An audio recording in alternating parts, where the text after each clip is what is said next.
నెల్లూరు జిల్లా కేంద్రంలో మంత్రి నారాయణ, ఎంపీ వేమిరెడ్డి ప్రభాకర్ పర్యటించారు. ఈ నేపథ్యంలో పలు అభివృద్ధి కార్యక్రమాల్లో పాల్గొన్నారు.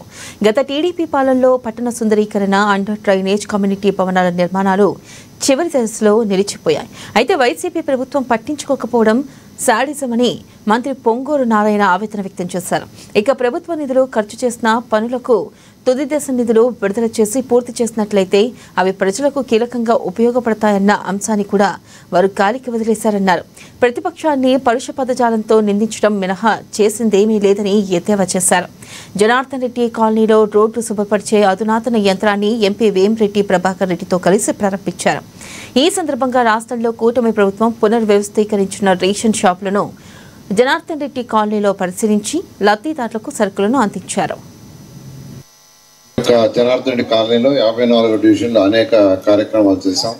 రోడ్లు కావచ్చు, డ్రైన్స్ కావచ్చు, డ్రింకింగ్ వాటర్ కావచ్చు, అండర్ గ్రౌండ్ డ్రైనేజ్ కావచ్చు, అనేక వర్క్స్.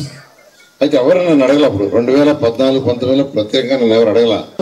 నెల్లూరులో పుట్టి పెరిగినందుకు ఒక నైతిక బాధ్యతగా ఆ రోజు ముఖ్యమంత్రి గారిని అడిగి, గౌరవ నారా చంద్రబాబు అడిగి 5,250 కోట్లు తెలిసి నెల్లూరులో ఉన్న 54 డివిజన్ డెవలప్ చేశారు. కానీ గత ప్రభుత్వం ₹1 కోటి ఖర్చు పెట్టుంటే ఇది అయిపోయిండేది.